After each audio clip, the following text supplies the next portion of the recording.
momento, por Radio TGAC, La Voz de Colomba, 99.1 FM, escucharás Diálogos Ciudadanos. Entrevistas con invitados importantes para conocer sobre temas sociales y de cultura política que formarán e informarán a los ciudadanos guatemaltecos. Gracias a su presentador, Edgar Estrada. Y gracias al Centro de Investigación para la Prevención de la Violencia en Centroamérica, CIPREVICA. También puedes escucharlo por radio en línea a través del link www.fejer.org/Colomba.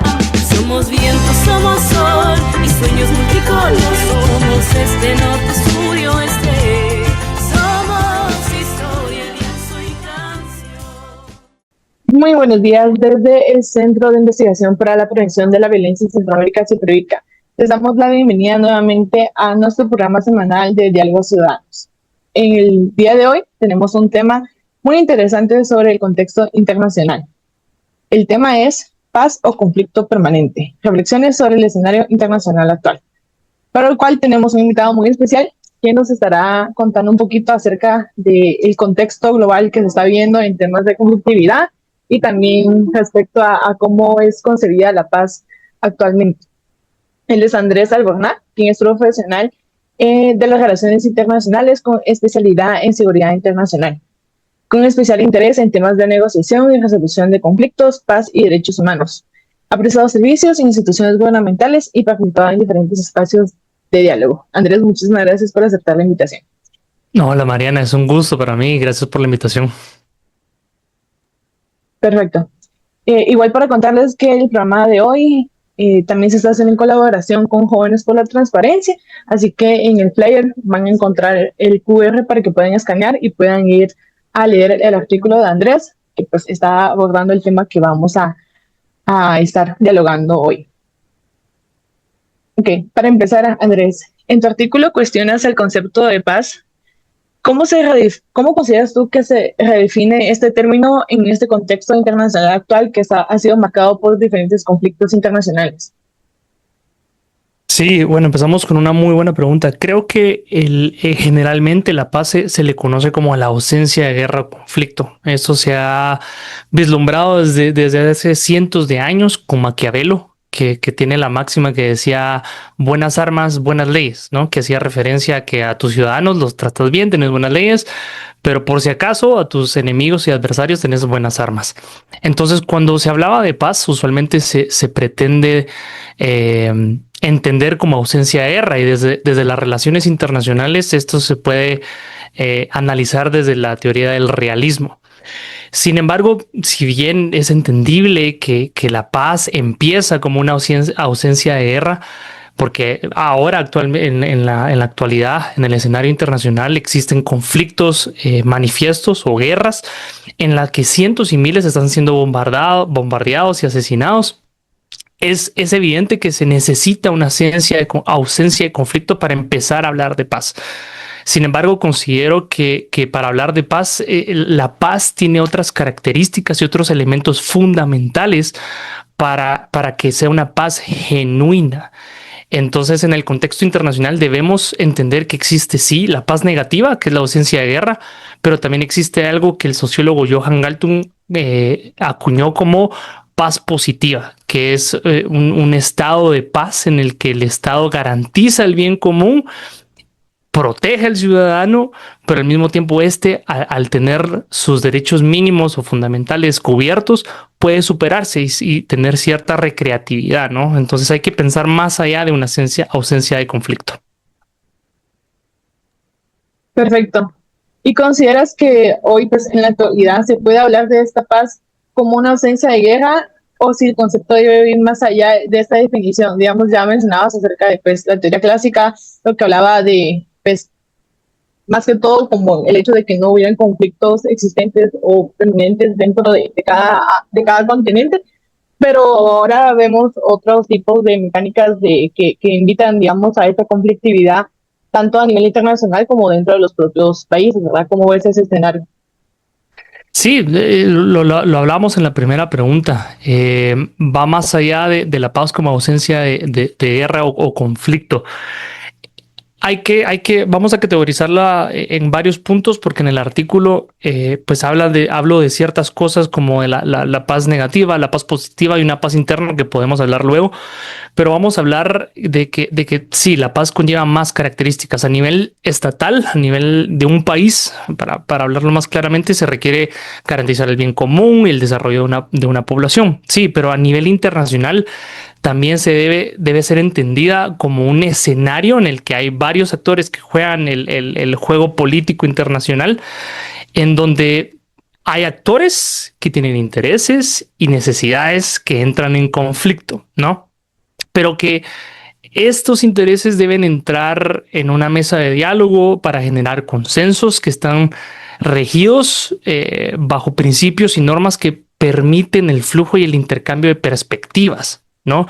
Entonces, sí se puede hablar de paz como ausencia de guerra, pero el concepto debe ir más allá, debe ser entendida como el inicio, sí, ausencia de guerra, pero también quiero la paz, me siento dialogar con mi adversario, con mi vecino, con quien sea, para poder establecer qué quiero yo, cuáles son mis intereses, pero también escuchar, va más allá del concepto de ausencia de guerra, por supuesto. Perfecto, y justo ahorita mencionabas lo de la siguiente pregunta, que es relacionada a los intereses, ¿verdad? Ya mencionabas de que existen esos intereses individuales, digámoslo, que en su momento llegan a chocar y por eso se generan esas conflictividades. ¿Cómo consideras tú que esos intereses políticos y económicos de los estados han influido en la manera en la que se ha construido o interpretado la paz actualmente? Oye, Mariana, eso es una excelente pregunta. Me la pones un poco difícil. Sin embargo, creo que es cierto, porque la mayoría, si no es que todos los conflictos, se da a raíz de una pugna, un deseo por maximizar tus recursos, cualquier tipo de recursos, ya sean económicos, puede ser mayor poder político, negocios, transacciones y mucho más. Que normalmente desde la teoría de suma cero, solo un actor o un estado en este caso busca salir como ganador maximizando sus recursos a cualquier costo, ¿no? Actualmente vemos también a ciertos estados que buscan hablar de paz y decir vamos a generar consensos y vamos a hacer lo que otras organizaciones no están haciendo y vamos a instaurar un consejo de paz y vamos a hacer esta asamblea y viva la paz. Pero se sabe que de trasfondo existen ciertas ideas de negocio que busca beneficiar a aquellos que rodean a los tomadores de decisiones. Entonces se vuelve muy subjetiva, ¿no? Entonces, ¿cómo influyen los intereses políticos y económicos? Lamentablemente mucho. La misma guerra ha permitido, o la industria de guerra, es lo que muchas veces mantiene las economías de ciertos países, ¿no? Y es interesante como comentario paralelo a esto, es interesante ver cómo la sociedad en la que vivimos actualmente ha evolucionado gracias, lamentablemente, a las guerras. Podemos remontarnos a la antigüedad con la fundición del hierro, ¿no? Para hacer armas, para hacer espadas. Ahora tenemos la metalurgia, creo que se llama. Pasando por la pólvora, obviamente para hacer balas y la función de las armas de fuego. Ahora tenemos fuegos artificiales y demás cosas que utilizan pólvora. Llegando hasta la actualidad, para no ser tan extenso, estamos viendo que en la actualidad existen prototipos que ya están siendo utilizados en la guerra de Ucrania, llamados exoesqueletos, que me pareció brutal. No sé si lo has visto, pero parece ser que hay un tipo de prótesis, un tipo de, como llamémosle, robot, que se instala en la parte alta de las piernas y la cadera, y esto hace que los soldados reduzcan su fuerza y su esfuerzo en un 30%. Es decir, pueden correr más rápido, pueden cargar más peso. Entonces vemos cómo la guerra, lamentablemente, ayuda a transformar y a evolucionar la industria misma y la evolución de la sociedad, ¿no? Entonces influye en muchos sentidos. Perfecto, y bueno, siguiendo hablando de esa influencia, ahora pues no solamente podemos ver el hecho de cómo los estados, como los gobiernos y países están iniciando y son parte de esos conflictos, sino que ahora también en el actual sistema internacional hablamos de organismos internacionales, por ejemplo, otros actores que tienen en cierta medida influencia o que pues salen a relucir en ese tipo de conflictos. Desde tu perspectiva, ¿qué papel han jugado esos organismos internacionales? Por ejemplo, hablemos de Naciones Unidas, en la promoción de la paz en el escenario actual. ¿Realmente siguen funcionando? ¿Tienen una funcionalidad? Ya vemos que de parte de Estados Unidos ha habido intentos de realizar también juntas con diferentes países. ¿Cómo ves ese escenario de lo que debería considerarse espacios de cooperación, pero a raíz, digamos, de conflictos? Uy, mira, a ver, desde la Carta Fundacional de Naciones Unidas, que cualquiera que nos está escuchando lo puede encontrar en Google o preguntarle a ChatGPT qué es la Carta de Naciones Unidas, que es básicamente la constitución del organismo, se establece que el fin último es mantener la paz y la seguridad internacional, ¿va? Y cualquiera, dada la coyuntura internacional actual, pudiera decir, esa es letra muerta en papel. No se está haciendo, no se está cumpliendo, no se está logrando. Sin embargo, creo que la organización también es capaz de proponer y ha propuesto ya desde su fundación ciertos marcos normativos para que se pueda lograr la intervención, negociación y resolución de los conflictos internacionales. Aún creo, yo honestamente, desde lo personal, creo aún en el potencial que tiene Naciones Unidas para cumplir este objetivo final a través de la cooperación y el diálogo, porque lo ha demostrado, ha tenido mucho éxito en algunas ocasiones, ha tenido muchos deslices y se ha presentado muy ausente en algunos otros casos, como la actualidad, que muchos de nosotros quisiéramos que tuviera mayor protagonismo en la resolución de conflictos. Pero algo que sí quiero resaltar, porque me preguntabas, aún funciona, es capaz esta organización, y creo que sí, y solo sí, si Naciones Unidas y evidentemente los Estados miembros finalmente proponen una renovación y transformación de uno de sus órganos más importantes para esta misión de la paz y la seguridad internacional, que tú bien sabrás que es el Consejo de Seguridad. Para nuestros oyentes que no son internacionalistas o que no conocen tanto del sistema internacional, voy a hacer una breve aclaración. Naciones Unidas tiene ciertos órganos y ciertas agencias, ¿verdad?, que ayudan a proponer y ayudan a llevar ese propósito y esas misiones a diversas partes del mundo. Vamos a hablar de dos órganos principales: Asamblea General y Consejo de Seguridad. La Asamblea General es como un gran parlamento, ¿no?, en el que todos los Estados miembros de Naciones Unidas, es decir, los 193 países que están inscritos y que adoptaron los principios y la Carta de Naciones Unidas, se sientan a dialogar, a escuchar, a proponer, ¿no? Hablan de situaciones coyunturales internacionales. Y a raíz de en esta Asamblea General se generan resoluciones que, si bien no son, no poseen esta obligación de los estados a adoptarlas, sí se generan resoluciones que funcionan como recomendaciones y permiten un preámbulo para futuras acciones, ¿no? Eso es uno. Ahí cada miembro, cada estado tiene un voto, un estado o un voto, ¿no?, para adoptar resoluciones y generar consensos. Ahora, por el otro lado, tenemos el Consejo de Seguridad. Y aquí es donde está la necesidad de reforma, porque el Consejo de Seguridad nació para, nuevamente, tener esas misiones de paz y seguridad a nivel internacional, y se conforma por 15 miembros. Solo son 15 los que se discuten la necesidad de intervenir o de cualquier tipo de operación. Ahora, la situación está en que de esos 15 miembros, 10 rotan cada 2 años, si recuerdo correctamente, y 5 son miembros permanentes. Y estos miembros permanentes no solo no rotan, no solo no evolucionan, por así decirlo, sino que además tienen poder de veto. Es decir, digamos que un país dice: miren, necesitamos ir a intervenir en Israel, en Medio Oriente, es que de verdad se está saliendo de las manos, hagamos algo por el bien de la economía, por el bien de la paz y la seguridad, ¿no? Pero si uno de esos 5 miembros permanentes dicen: no, yo veto esta resolución, no se discute más. no se habla más y no se avanza más en la discusión.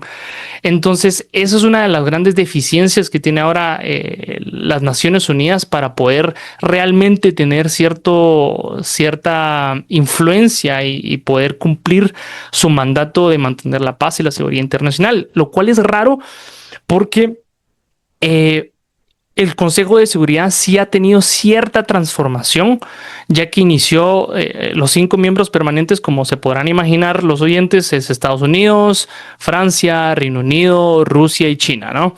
Sin embargo, en los primeros años, bueno, al inicio y demás fue evolucionando, pero la Unión Soviética era la que ocupaba uno de los asientos.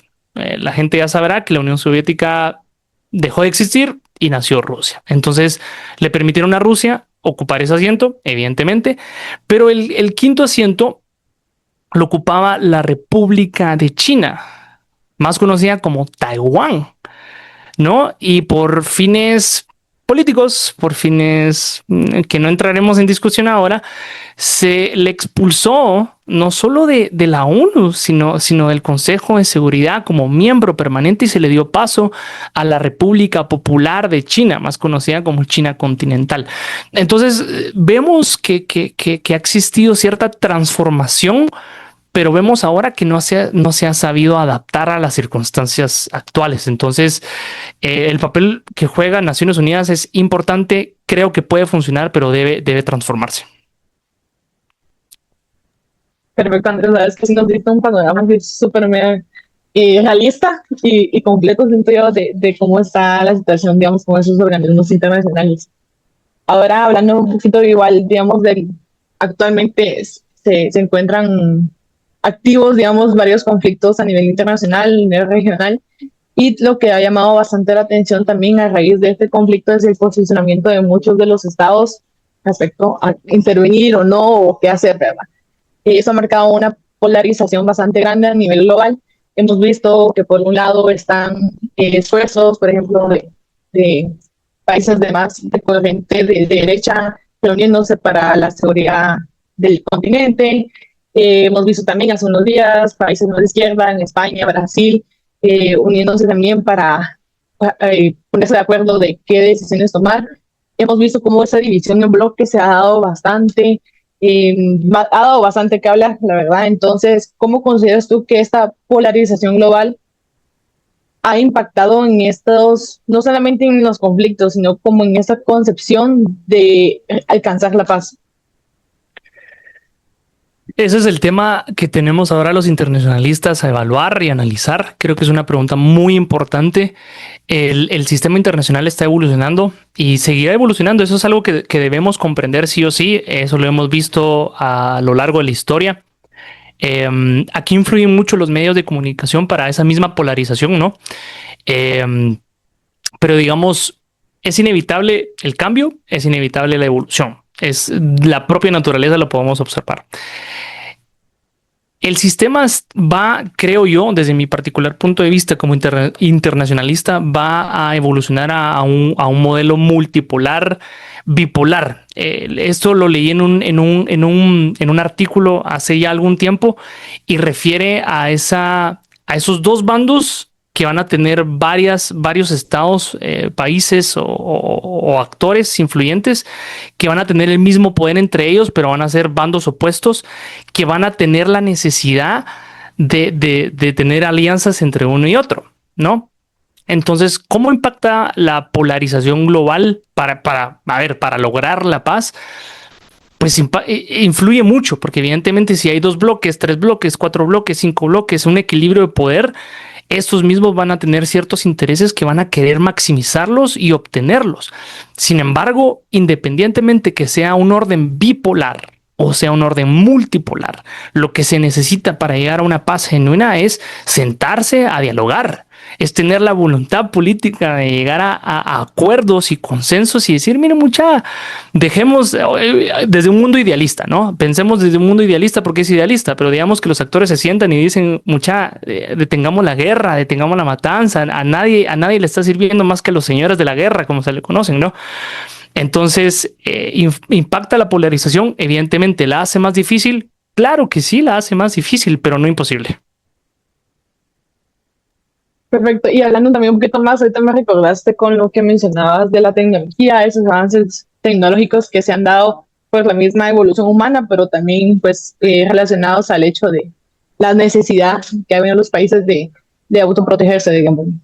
¿Cómo consideras que estas nuevas dinámicas o políticas, por ejemplo, el uso de la inteligencia artificial, la tecnología, la búsqueda constante de materiales raros, de ahorita lo que estamos viendo de la búsqueda de petróleo, ¿cómo consideras tú que esas tendencias, estas dinámicas han influido en el sistema? O sea, ¿consideras tú que hay estabilidad respecto a esos temas o si han afectado muchísimo más la búsqueda de esta paz y seguridad internacional? Muy buena pregunta. Creo que las tecnologías o la evolución de la sociedad, de la civilización, nuevamente es inherente al mismo desarrollo de la civilización y la naturaleza. Eso es inevitable, ¿verdad? Eso hay que entenderlo bien. ¿Cómo afectan? Pues bastante, porque vemos la evolución de las guerras, para hablarlo claro y pelado. Antes no habían armas de fuego. Antes era un conflicto directo, ¿verdad? Había que confrontarse al enemigo con espadas o qué sé yo. Ahora se evoluciona a que hay tanques, luego hay aviones, ¿no? Y luego hay misiles y demás. Entonces, evidentemente, las tecnologías actuales, como lo que hablábamos del exoesqueleto, creo que se le llama, y la inteligencia artificial, porque hay que hablarlo, la inteligencia artificial, como todo lo demás, ha sido implementada, iniciada y, por qué no decirlo, financiada por los mismos militares. Hay evidencia y hay documentos claros que hablan de que China, de que Estados Unidos e Israel, por decir solo algunos, utilizan la inteligencia artificial para generar estrategias, ¿verdad? Es decir, no solo el estudiante de tercer año de la universidad utiliza la inteligencia artificial para poder hacer la tarea a última hora, sino también los generales de alto rango están llenando de información la inteligencia artificial para crear planes y estrategias. Ahora, ¿cómo afecta todo esto? Esto evidentemente no es que vaya a hacer más sangriento una guerra. Es más, la misma inteligencia artificial y las tecnologías permiten, de cierta medida, a un estado decir dónde voy a tirar un misil, aunque suene muy crudo. Aunque suene muy crudo, ya no se ejecutan campañas casi que al azar, sino hay ciertos satélites, hay ciertas tecnologías que le permiten a un estado poder venir y decidir mejor cómo ejecutar una campaña. Entonces, ¿afecta? Sí. ¿Lo mejora? No lo sé. Lo que sí sé es que va a seguir haciendo de la guerra algo más complejo. La inteligencia artificial y los avances de la tecnología va a poner de manera más compleja las guerras y los conflictos. Y es que, sin ánimo de sonar lunático, creo que en algún momento futuro nos vamos a encontrar, que espero no vivirlo, aunque fuera interesante, pero creo que se va a estar librando la guerra en las galaxias, ¿sabes? Así a lo Hollywood, tipo Star Wars, porque lo estamos viendo, estamos volviendo al espacio, estamos implementando nuevas tecnologías. Entonces, creo que en unos años futuros, no tan lejanos, no tan cercanos, la guerra va a trasladarse de los mares y la tierra y el aire al espacio. Entonces, esto es una evolución inherente, nuevamente, que va a complejizar las guerras y los conflictos internacionales. Súper. Y ya, bueno, última pregunta antes de irnos al corte comercial. Ya mencionabas tú, por ejemplo, bueno, la pregunta es: ¿qué factores consideras fundamentales para hablar de una paz sostenible en el sistema internacional? Ya mencionabas tú la necesidad de diálogo, voluntad política, el hecho de que pues te sienten hablar. ¿Algún otro factor que consideres relevante destacar? Sí, lo hablamos también y creo que es el más relevante. Sí, es cierto, como tú dices, voluntad política y diálogo, pero creo que actualmente es la reforma del Consejo de Seguridad de Naciones Unidas para poder adaptarse a la necesidad actual del sistema internacional y así poder resolver y negociar los conflictos para poder alcanzar esa ausencia de guerra y una mayor paz, una paz positiva. Perfecto, Andrés. Vamos a irnos al corte y al regresar vamos a hablar un poquito más acerca de esta crítica hacia los recientes eventos que han generado esta conflictividad internacional y de la que hemos sido testigos, ¿verdad? Entonces, al regresar, continuamos. Continuamos con nuestro programa Diálogos Ciudadanos desde el Centro de Investigación para la Prevención de la Violencia en Centroamérica, CIPREVICA. Les damos la bienvenida, gracias por estarnos escuchando. Vamos a continuar hablando con Andrés acerca de la conflictividad internacional, la necesidad de seguir repensando esta idea de paz. Y vamos a continuar, Andrés, con la siguiente pregunta. En los conflictos recientes se ha observado el uso creciente de sanciones económicas y medidas diplomáticas. ¿Cómo influyen estas herramientas en la dinámica de la conflictividad internacional actual? ¿Consideras tú que realmente funciona el hecho de sancionar a los países o solamente es para acrecentar la conflictividad? Bueno, es una medida que se ha utilizado a lo largo de la historia desde Naciones Unidas y demás como una medida coercitiva para poder apaciguar, ¿no?, los conflictos. Inevitablemente esto aumenta sí o sí la tensión del panorama internacional y regional, ¿no?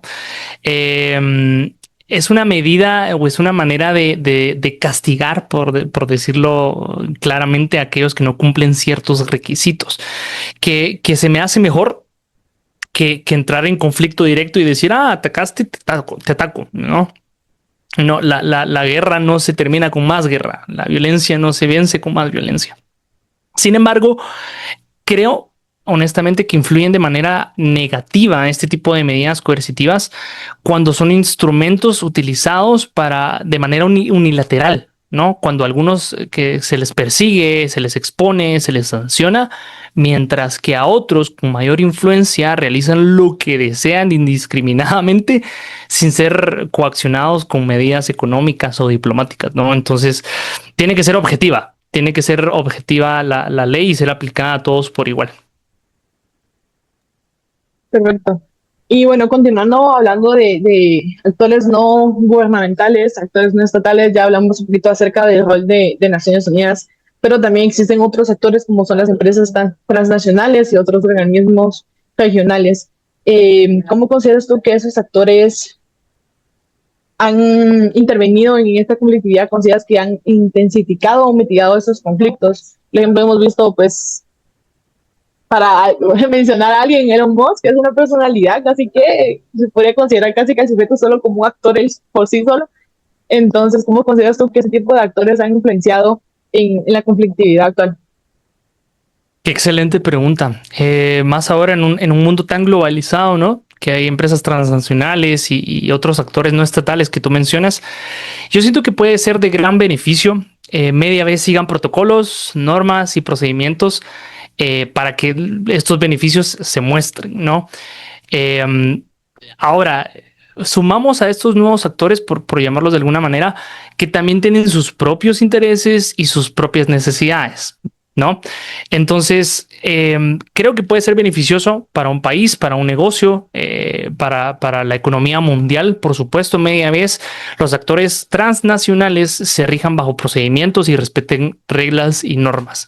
Ahora, la situación aquí está en que sí, de un lado tenemos a Elon Musk, por ejemplo, que tú mencionabas con Tesla, X y demás, haciendo comentarios a la ligera y haciendo lo que quiere, cuando quiere, como quiere, ¿no? Ok, pero está bien. Hay un marco jurídico que al final pues puede perseguirlo si en dado caso se pasa la línea. Ahora, por el otro lado, hay otro actor transnacional o actores transnacionales que también representan una gran amenaza a la seguridad y paz internacional, que son pues el narcotráfico y estos actores del crimen organizado transnacional, que a diferencia de los que representan cierta personalidad jurídica, estos básicamente actúan ilegalmente, no les importan las reglas, actúan libremente, no hay acuerdos entre el Estado y un narcotráfico, a pesar de que hay narcoestados, evidentemente, pero representan grandes amenazas para la estabilidad de las regiones. Entonces, la complicación aquí es, por ejemplo, vamos a hablar de nuestro vecino México. México se sabe que el narco en México tiene un gran poder, una gran influencia. Entonces cualquiera preguntaría, estamos hablando de paz y de diálogo y consenso. Entonces me estás diciendo que la presidenta de México debe sentarse con los jefes, los jefes de los cárteles a dialogar y consensar y decir, miren, ustedes quédense ahí. Evidentemente no. Evidentemente no es así. Ahí es cuando la Fuerza Armada y el respaldo jurídico que respalda al orden institucional y democrático debe actuar acorde a la circunstancia, ¿no? Entonces, pero seguimos hablando, el narco en México no se circunscribe a la soberanía territorial de México. Vemos que llega a Estados Unidos, vemos que pasa por Guatemala, llega a Belice, pasa hasta Colombia. ¿Y quién hace qué? ¿Quién es responsable? ¿Qué? ¿México? ¿Guatemala? ¿Estados Unidos, que quiere estar en todos lados? ¿Colombia? Entonces ahí es cuando, sobre todo ahí es cuando surge la necesidad de diálogos y consensos para poder venir y poder generar estrategias y planes que mitiguen el impacto de estos actores transnacionales ilegales. Perfecto. Igual retomando un poquito lo que mencionabas, creo que al inicio acerca del rol de los medios de comunicación, por ejemplo, ¿cómo consideras tú que ha impactado la cobertura mediática global en la percepción pública de los conflictos y en la presión hacia la solución, la creación de soluciones pacíficas? Sí, lo hablábamos en el segmento anterior. Y mira, yo siento que los medios pueden ser un buen catalizador de presión para la paz, porque evidentemente informan. Cuando hay que aclarar, cuando se informa con objetividad, con cierta rigurosidad, pero también estos mismos pueden distorsionar la percepción pública, y ahí es donde está lo delicado, porque pueden complicar las salidas negociadas cuando predominan agendas, cuando predomina la desinformación, ¿verdad? Entonces la cobertura mediática global, la mainstream media tiene un gran peso en la manera en la que percibe la ciudadanía o interpreta la ciudadanía el conflicto, y por tanto el nivel de presión pública que ésta puede tener para buscar salidas pacíficas. Entonces sí, ayuda para visibilizar aquellos abusos y violaciones a los derechos humanos, los costos humanitarios, por ejemplo, y puede en sí tener un gran impacto en la movilización de la opinión pública y demás, e impulsar negociaciones y demás. Pero por otro lado influye, vamos a ver, ¿cómo decirlo para que no suene tan conspiranoico, ¿verdad? Porque se puede entrar, hay una delgada línea, pero hay una gran influencia que también depende de cómo la línea editorial, los intereses de los propietarios del medio o los inversores del medio, las agendas gubernamentales, la propaganda, influye mucho y que puede producir ciertos sesgos y ciertas narrativas que no ayuden al conflicto, ¿no? Entonces hay que buscar ciertos medios que sean lo más objetivos posibles, o que al menos presenten las diferentes narrativas, ¿no? Y eso sería un gran ideal, pero para responder a tu pregunta, creo que sí impacta bastante la cobertura mediática y cómo la narrativa se le presenta al espectador. Perfecto, sí, justo ahorita me recordaste la noticia que estabas, creo que del Post, porque pues el dueño es de Amazon, ¿verdad? Entonces justo creo que estaba como sí. esa noticia justo me recordó. Okay, claro, perfecto. Claro. Y bueno, hablando igual, digamos, retomando también un poquito acerca de lo que hablábamos de la polarización, dejando pues de lado como el efecto que tienen, digamos, dentro de la dinámica ideológica internacional, ¿qué papel consideras tú que tienen estas alianzas internacionales? ¿Han hecho que escale el conflicto o que contengan el conflicto? Te lo pongo en el sentido de, bueno, lo que llamamos en general el equilibrio de poderes, ¿verdad? Si tenemos a estas estados hegemónicos que se han posicionado, que digamos ya están posicionados, están tomando sus respectivos lados, el hecho de que estas alianzas que tú mencionabas sobre la posibilidad de la bipolaridad compuesta por varios actores en ambos lados, ¿consideras tú que esta creación de alianzas realmente ha contribuido a que se escale o que se contenga? Hemos visto también, por ejemplo, a muchos países tomando posturas individualistas. Vimos a Macron en Francia preparado para todo. Hemos visto a, no sé, Israel dándole menciones honoríficas a Milei. O sea, hemos visto un papel muy, digamos, muy presente de cómo los estados están posicionando a sus aliados y los están exponiendo así a viva voz. ¿Cómo ves esto? Sí, sobre el tema de las alianzas, yo no creo que el tema de las alianzas genere más conflictos. Evidentemente se puede denotar a dónde va cada estado, cuáles son sus objetivos, cuáles son sus intereses y necesidades. El rol de las alianzas internacionales posee, para mí, un papel vital para la contención y la resolución de los conflictos, porque el mundo actual se ha construido básicamente en principios, en una serie de pues normas que se interrelacionan, que conecta todo con todos, ¿no? La famosa globalización, que ahora la conocemos con esa famosita palabra, que tuvo su boom a partir de la Primera Guerra Mundial, ¿no? Los soldados norteamericanos o estadounidenses venían de la Primera Guerra Mundial hablando de la pizza. Y decían, miren, conocimos esta pizza y es deliciosa. Y ahora, país al que vayas en el mundo, hay una pizza, por más mala que sea, hay pizza, ¿no? Entonces, por el otro lado, decir, bueno, ¿sirven o no sirven las alianzas internacionales? Pues yo creo que sí, porque del otro lado, no vivir con alianzas, sino vivir en cooperación es vivir bajo la ley del más fuerte y de suma cero. Y creo que esto para mí ha dejado de ser la solución. No es volver a la anarquía, al estado de naturaleza como se le conoce, sino que las alianzas, creo yo, han creado marcos normativos, que era lo que hablábamos, que son reglas y sobre todo consensos. Entonces, creo que sigue siendo indispensable, independientemente hacia dónde vaya este mundo bipolar con características y sectores variados en ambos lados. Pero creo que con estas alianzas se pueden llegar a intereses acordados, a suavizar las relaciones y por ende se lleva a relaciones internacionales muchísimo más armoniosas y pacíficas.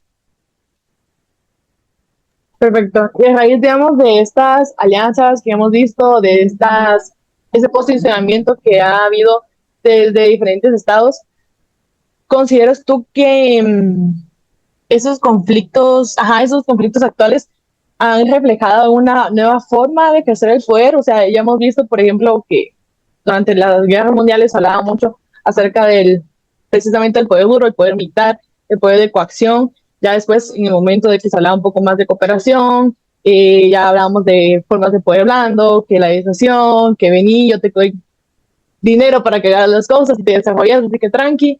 Y ahora que hemos visto que podría decir que se está retomando otra vez la coacción a la fuerza, hemos visto pues diferentes modalidades. ¿Consideras tú que están redefiniendo estas formas de hacer conflicto o estamos retomando lo anterior o cómo lo es?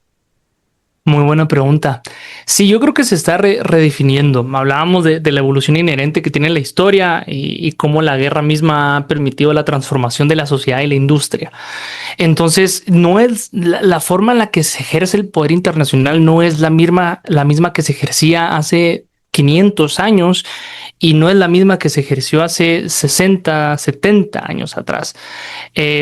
Ahora existen ciertas medidas como el poder económico y financiero, como las sanciones, que eran las que tú hablabas al inicio, que me hacías las preguntas, las restricciones tecnológicas, pero sobre todo han crecido en mayor medida en este siglo XXI el poder tecnológico y ¿cómo se llama? El poder de la información o desinformación que va de la mano, ¿no? Entonces, ahora existe la guerra directa, como tú decías, la fuerza militar y demás, pero hay otra guerra cibernética que no vemos y que espero que no veamos y que no seamos víctimas, porque se ha sabido y se sabe que se lleva una guerra cibernética de un actor con otro para revelar planes, para averiguar estrategias. Entonces se está transformando inevitablemente porque esta evolución permitirá mayores avances y mayor, pues posibilidad de vencer al enemigo no solo en el campo militar, en lo físico, sino en lo tecnológico, en lo espacial, en muchas otras áreas, que puede debilitar al actor y llevarlo a rendirse, ¿no? Entonces sí se está transformando de una manera significativa por los avances tecnológicos y militares actualmente. Perfecto.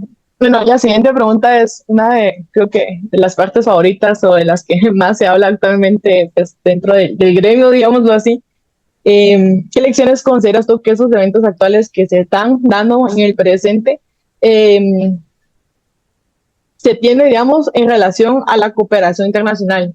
¿Qué lecciones, digamos, están dejando esos eventos al hecho de realmente se está siguiendo un sistema de cooperación o eso ya quedó atrás? ¿Qué lecciones nos está dando esto?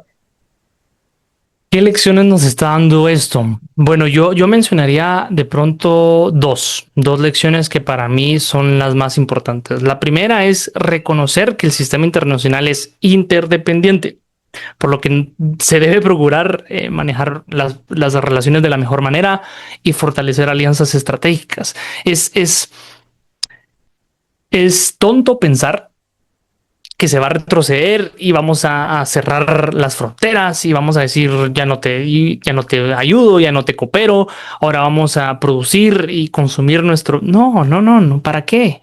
Ya estamos interconectados, interrelacionados y es un mundo interdependiente. Eso es la primera lección. Vemos como un conflicto en Medio Oriente en donde cerras un pedacito de mar, un pedacito de un estrecho de Hormuz, para llamarlo como se llama, afecta en menos de una semana a los precios de la gasolina y la canasta básica en Guatemala. Entonces, la primera lección es vivimos en un mundo interdependiente. La segunda lección es que los mecanismos y los órganos que han prevalecido a lo largo de los últimos 70 años, que son utilizados como medio para el mantenimiento de la paz y la seguridad, deben ser reformados. Porque se deben proponer nuevas ideas, se debe ver la actualidad con ojos objetivos y dejar una carta constitucional, fundacional o como sea, lo suficientemente buena para abarcar lo que se necesita abarcar en la actualidad, pero también ser coherentes y ser objetivos diciendo que esto va a seguir evolucionando. Entonces se necesitan nuevas ideas que permita un actuar muchísimo más inclusivo y democrático, porque en el momento en el que un Consejo de Seguridad, para hablarlo como es, no permite a que la gran mayoría tome una decisión por el bien común de la civilización, no está siendo democrático. Entonces, esas son las dos lecciones que tomaría yo. Uno, somos un sistema interdependiente, hay que reconocerlo, saberlo. Y dos, se necesita fluir con la transformación y evolución de la sociedad internacional junto con los órganos que permiten el mantenimiento de la paz y la seguridad. Perfecto. Y frente a este panorama internacional marcado por tensiones y conflictos, ¿qué mensaje te gustaría compartir con las personas que nos están escuchando, las personas que van a escuchar esta grabación, sobre la importancia de promover una cultura de paz desde lo local hacia lo global? Me encanta esa pregunta. ¿Por qué no me preguntaste eso primero? Hubiéramos abarcado todo el podcast con esa pregunta, fíjate. Mira, yo como en el artículo, y a todos los oyentes los invito a leerlo, es ligeramente largo, pero ojalá lo puedan leer y síganme en mis redes y háblenme y debátanme, por favor, porque tal vez estoy equivocado y espero estar equivocado para seguir aprendiendo. Pero lo que quiero resaltar y dejarles como lección es que no podemos controlar lo que hacen los gobiernos. A pesar de que en nuestra democracia, hablando de Guatemala, nosotros somos los que elegimos a los tomadores de decisiones en alguna buena medida, al mismo tiempo no podemos controlar lo que hacen cuando llegan al poder. No podemos controlar el clima. No podemos, a pesar de que querramos salir en un día soleado, si está lloviendo, no lo podemos controlar. Hay una cosa que podemos controlar, una única cosa que podemos controlar, y es nuestra percepción de la realidad, nuestro estado interno del ser en cómo percibimos. Eso no quiere decir, estimado oyente, que yo me voy a sentar a meditar por media hora y a decir lindos mantras y entonces el día de mañana Irán y Estados Unidos van a hacer la paz, ¿no? Eso no es así. Quiero aclararlo para que quede bien claro. Pero sí quiere decir que el día de mañana que el precio de la gasolina siga aumentando o la canasta básica siga aumentando, si yo decido estar tranquilo y encontrar una paz interior que no tiene nada que ver con las guerras internacionales, esto me va a permitir a mí salir a la calle y no confrontarme con el de la gasolinera, no insultar al del mercado porque me está cobrando 5 pesos por una manzana. Entonces, lo interesante de todo esto, y este es el mensaje que quiero dejarle a cada uno de tus oyentes, es que la paz global inicia desde la paz individual, no porque yo voy a, como nuevamente decía, mi meditación no va a venir y a iluminar la mente de Donald Trump y decir, bueno, hagamos la paz, muchacha, qué mulada estamos haciendo aquí, perdónenme. No va a ser eso, pero hay que ir de lo macro a lo micro. A ver, el sistema internacional se compone de estados y el estado se compone de una nación que es una sociedad, y la sociedad, la base de la sociedad ¿qué es? La familia. La familia se compone de ciertos individuos. Entonces, si vamos de lo macro a lo micro, sabemos que llegamos al individuo. Y si permitimos que lo macro nos afecte y decimos, no, es que ya no me alcanza, es que qué estrés, estoy estresado, esto va a hacer que la cabeza de la familia, el papá, la mamá, estén estresados. Y esto va a llevar que el papá salga a la calle, se encuentre en el tráfico, bocine, se pelee con el otro, se baje del carro, se peleen a madrazos y va a hacer que la mamá le grite al niño, le grita a la vecina. Es decir, esa es la lección. La paz comienza en casa. La paz comienza en cada uno de nosotros, porque independientemente que sigan subiendo los precios, si yo me mantengo en paz, voy a crear una sociedad en paz. Entonces, creo que esa sería la lección que me gustaría que cada uno de nosotros interiorizara. Eso no quiere decir que es fácil, pero eso quiere decir que con trabajo constante, con dedicación y conciencia, podemos generar más cambios de los que nos imaginamos. Súper, o sea, respondiste tan bien que te comiste la siguiente pregunta. No, ¿cuál era la siguiente pregunta? Sí, justo era esto, o sea, ¿cómo podemos, digamos, vincular el hecho de dejar, no, tal vez no dejar de lado, pero como de centrarnos de como ciudadanía podemos también aportar, digamos, a esta paz global? Y pues lo mencionaste, literal, o sea, todo bien. Perfecto. Con la pregunta. Perfecto. Super, no, la verdad es que muchísimas gracias, Andrés, primero por aceptar la entrevista, por el artículo, como mencionaba ya Andrés, pues vayan a leerlo. Está muy interesante, la verdad es que creo que complementaste muy bien lo que escribiste con lo que acabamos de dialogar. Entonces, igual, gracias por eso. Y no sé, últimas palabras que quieras dar. Últimas palabras que quiera dar. Voy a decir una frase. Señora, señor, jovencito, jovencita, anótelo, póngalo en un post-it, mándelo a su novia, como sea. Hay una frase que me impactó cuando la leí hace unos años. Y dice algo así como, si quieres que el mundo cambie, empieza cambiándote a ti mismo, ¿no? Entonces, cuando uno se cambia a sí mismo, inevitablemente el mundo cambia, pero no es que los tomadores de decisiones hagan la paz, sino simplemente mi perspectiva y la manera en la que yo interactúo y percibo la realidad y el mundo internacional va a ser diferente. Entonces, si quieres que el mundo cambie, cambia a ti primero. Excelente, Andrés, muchísimas gracias. Y bueno, con eso nos despedimos del día de hoy. Muchísimas gracias, Andrés, y a Jóvenes por la Transparencia por la colaboración. Y nos escuchamos en el siguiente Diálogo Ciudadano. Perfecto. Gracias por la invitación. Hasta pronto.